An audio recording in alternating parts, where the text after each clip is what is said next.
ಕನ್ಯಾ ರಾಶಿಯ ಡಿಸೆಂಬರ್ 1 ರಿಂದ ಡಿಸೆಂಬರ್ 7 ರವರೆಗಿನ ವಾರದ ಭವಿಷ್ಯ.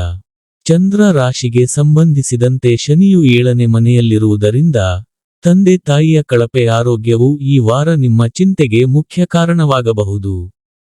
ಅಂತಹ ಪರಿಸ್ಥಿತಿಯಲ್ಲಿ ಎಲ್ಲಾ ರೀತಿಯ ಆತಂಕಗಳಿಂದ ಮತ್ತು ನಿಮ್ಮ ಆತ್ಮಶಾಂತಿಗಾಗಿ ನಿಮ್ಮನ್ನು ಮುಕ್ತವಾಗಿರಿಸಿಕೊಳ್ಳಲು ಯಾವುದೇ ರೀತಿಯ ಚಟುವಟಿಕೆಗಳಲ್ಲಿ ಸಮಯ ಕಳೆಯಿರಿ. ಈ ವಾರ ನೀವು ಆರ್ಥಿಕ ಜೀವನದಲ್ಲಿ ಅದೃಷ್ಟದ ಬೆಂಬಲವನ್ನು ಪಡೆಯುತ್ತೀರಿ, ಆದರೆ ಈ ಸಮಯದಲ್ಲಿ ನೀವು ಯಾವುದೇ ಹೂಡಿಕೆ ಮಾಡಬೇಕಾದರೆ ಮೊದಲು ವಾಸ್ತವಗಳನ್ನು ನಿರ್ಣಯಿಸಿ ಮತ್ತು ನಂತರ ಮಾತ್ರ ಹೂಡಿಕೆ ಮಾಡಿ. ಇಲ್ಲದಿದ್ದರೆ ನಿಮ್ಮ ಹಣವು ಸಿಲುಕಿಕೊಳ್ಳಬಹುದು.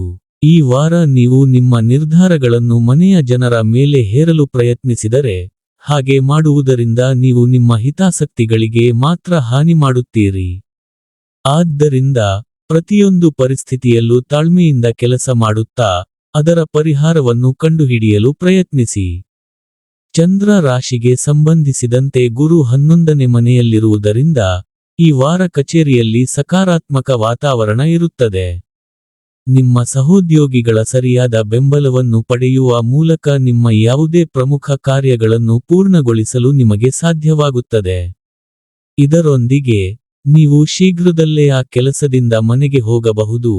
ಸಮಯಕ್ಕೆ ಮುಂಚಿತವಾಗಿ ಮನೆಗೆ ಹೋಗಿ ಮತ್ತು ಕುಟುಂಬದೊಂದಿಗೆ ಉತ್ತಮ ಸಮಯವನ್ನು ಕಳೆಯಬಹುದು. ಈ ವಾರ ಅನೇಕ ವಿದ್ಯಾರ್ಥಿಗಳು ತಮ್ಮ ಜ್ಞಾನದ ಉತ್ತಮ ಪ್ರದರ್ಶನವನ್ನು ನೀಡುತ್ತಾರೆ, ಅವರ ಮನೆಯಲ್ಲಿ ಕೆಲವು ಕೆಲಸಗಳಲ್ಲಿ ಸಹಕರಿಸುತ್ತಾರೆ. ಇದರಿಂದಾಗಿ ನೀವು ಪೋಷಕರ ಮೆಚ್ಚುಗೆ ಮತ್ತು ಪ್ರಶಂಸೆಯನ್ನು ಪಡೆಯುತ್ತೀರಿ. ಆದಾಗ್ಯೂ ಈ ಸಮಯದಲ್ಲಿ ನಿಮ್ಮ ಶಿಕ್ಷಣದ ಬಗ್ಗೆ ಹೆಚ್ಚು ಸೊಕ್ಕನ್ನು ಪಡೆಯುವುದನ್ನು ತಪ್ಪಿಸಿ. ಈ ವಾರದ ಪರಿಹಾರ: ಪ್ರತಿದಿನ ವಿಷ್ಣು ಸಹಸ್ರನಾಮ ಎಂಬ ಪ್ರಾಚೀನ ಗ್ರಂಥವನ್ನು ಪಠಿಸಿ.